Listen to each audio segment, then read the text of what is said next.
This is lecture 2 of our resident finance series today on student loans. All right. So let's bring it back. You just graduated from medical school. Congratulations. On top of your hopes and aspirations, you are also carrying a significant amount of student loan debt. You probably have a vague plan of what you're going to do with your government loans and your private loans.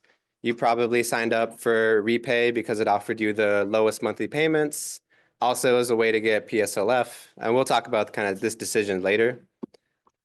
And for a lot of us, we did residency during COVID, meaning that we had $0 monthly payments, $0 interest rates, which was great. At some point, though, when Repay was eventually replaced by Save, we started making low, affordable monthly payments up until a few months ago. Now, maybe you realized that you were no longer getting charged, or maybe you didn't investigate and you just appreciated having the extra money in your pocket. But when you started looking into your PSLF counter, you may have realized that the last few months were no longer counting towards your PSLF. Now, why did that happen? Does anyone know? So what exactly did they do? Yeah, so exactly. Some state attorney generals sued the SAVE program, essentially saying it was unconstitutional. And so the courts ruled that until there is a final ruling, everyone is placed into what's called generalized forbearance, meaning that $0 payments, $0 interest, but for those of us pursuing PSLF, none of these months are counting. So when I found out about this months later, this was my face. And I think this may have been some of yours as well. I was caught unaware about my student loans, which is the point of the talk today. What you don't know can cost you. All right, so we're gonna take a step back. We're gonna boil down student loan debt repayment to essentially two options, PSLF or pursuing paying it off. It is a little bit more complicated than this, but we're gonna try to keep this as simple as possible. So let's talk about PSLF first. Who does this make sense for? Generally, if you have a large amount of government student loans, especially compared to your future income, or if you're planning on pursuing fellowship, especially in our 4-year program, this likely makes sense for you. Regarding the hospital that you work at, it has to be nonprofit, which are a lot of academic institutions, and you have to work full time. So you can't just go half-time immediately after residency. You have to go full time to get PSLF. Now, what are the ultimate goals here? You want to pay off as little as possible of your loans. That's the number one goal. You want to get to your 120 payments as fast as you can. You want to keep your taxable income as low as possible so your monthly payments are as low as they can be. And then you want to have the most amount of your loans forgiven. That is the whole point of PSLF. So let's talk about the steps. First, you're going to go to studentaid.gov. You have to get really comfortable using this website. Then you're going to do the PSLF employer certification form. Now, you can do this at any time during residency, okay? You do not have to do this at the beginning of residency. It is just easier to do it at the beginning and then recertify each year. But you don't have to. You need to do it every time you change job, but that's okay. Then you're going to do a direct consolidation of your loans. This is very applicable to our brand new interns. The reason you want to do this is because when you consolidate your loans, you are given the option to forego your grace period, meaning that you can start making PSLF qualifying payments day one of residency. Now, they take your monthly payments on your last year's income. Most of us weren't working our 4th year of medical school, so those are $0 monthly payments at the beginning of residency. Then you're going to sign up for one of the income-driven repayment plans, or IDR. And let's discuss kind of the options a little bit further. So these are the 4 IDR options that you have. Now, the details of this are in the worksheet, but for the most part, this is the percentage of your discretionary income they charge your monthly payments on. As you can see, ICR is twice as much as pay and IBR, which is twice as much as save. Now, save was the cheapest option, and it was great. It's no longer an option now if you want to do PSLF, unfortunately. ICR is probably going to give you monthly payments way too high. So ICR is probably out. So you really have 2 options here, either pay or IBR. Now, which one do you pick is a bit tedious. It really depends on the date of your oldest loan. So if your oldest loan was before July of 2014, then you want to pick pay. If it is after, you want to pick IBR. That's about as simple as we need to make it. I wouldn't really think too much further into this. All right, then because most of us, this implies that we are going to start making payments again, you want to use one of these calculators to see how much that monthly payment would actually be. For me, it's around $400. And you want to start budgeting for that. And then lastly, you want to recertify your income each year, because if you don't, you will get penalized pretty strictly on this. So there's an option to allow the IRS to just do it for you to recertify to studentaid.gov. So I would actually click that off. And then you make your 120 payments as soon as you can and get the rest of your loans forgiven. That is PSLF. Let's talk about what paying it off looks like. So first off, who does this make sense for? Generally, if you have a very small amount of government student loans, especially compared to your future income, or if you have majority private loans, these don't qualify for PSLF, so you really need to pursue paying it off. Regarding the hospital that you work at, if you know you're going to work for a for-profit hospital, or you're going to work for one of the CMGs or locums companies, or if you plan on going half-time very quickly out of residency, then paying it off is probably the right option for you. Now, goals here, you just want to get out of your debt as fast as possible, so you pay the least amount of interest. That's the overarching goal.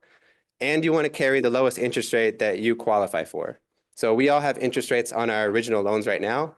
How do we get lower interest rates than what we have now?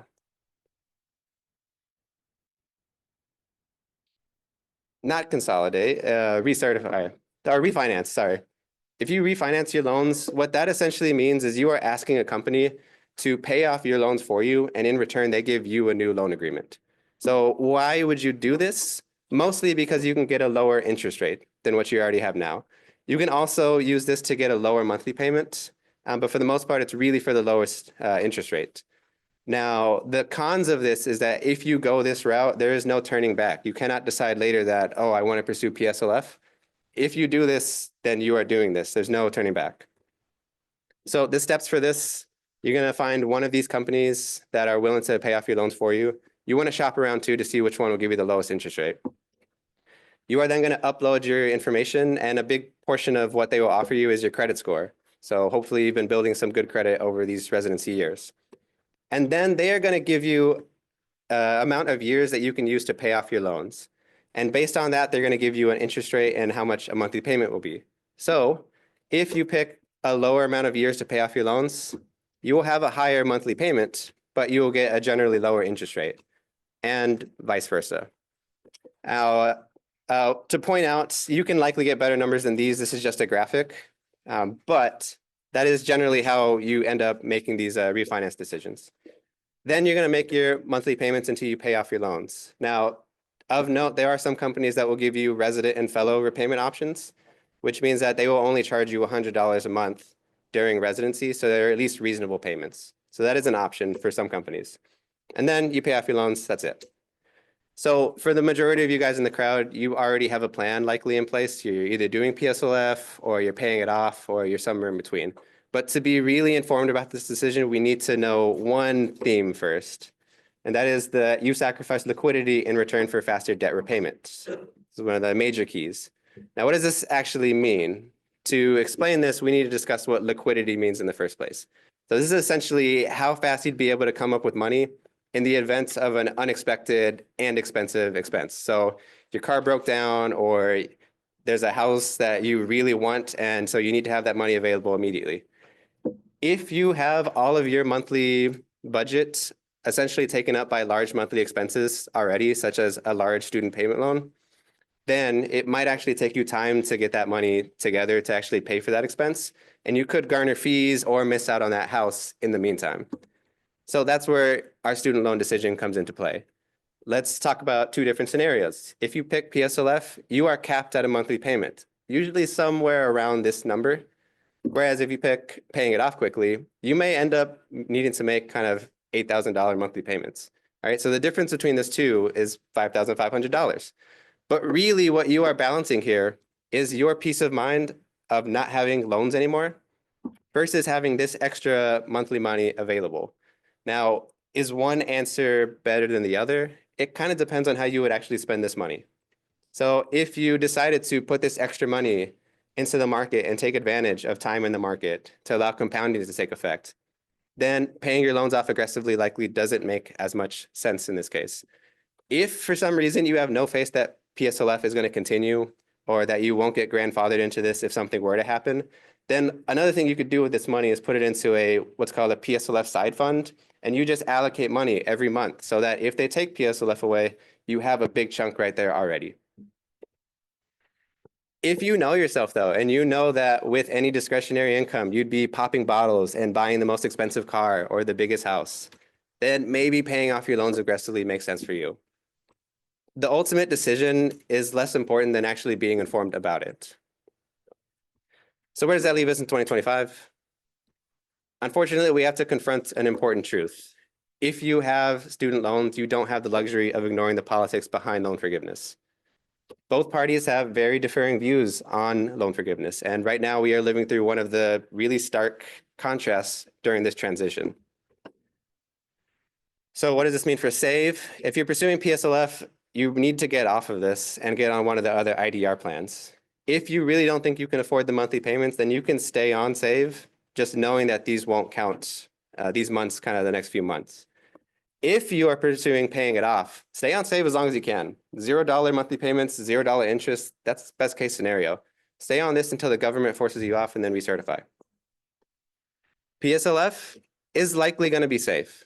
All right, this party can't use executive orders to take away PSLF because it is written into law. And even if it's taken away, you likely would be grandfathered in. However, there may be more nefarious ways that this party tries to undermine PSLF, such as this option where you force hospitals to become for-profit and therefore would no longer qualify for PSLF.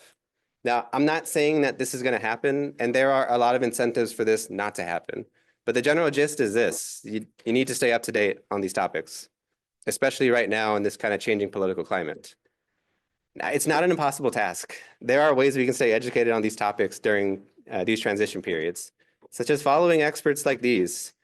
These people track important changes that are happening today in student loans and how they apply to us. They give free, informed advice on how to best proceed. And armed with this information, you can start making the right decisions for yourself. Because again, we don't want to get caught looking like this about our student loans ever again. So to sum things up, make an informed decision. Weigh the pros and cons of each path for loan repayment. Liquidity versus faster debt repayment. Understand the benefits and risks of making these large monthly payments if that's going to be your plan. And lastly, don't get caught unaware. We can and stay informed about these topics because in this political climate, things can and will change quickly.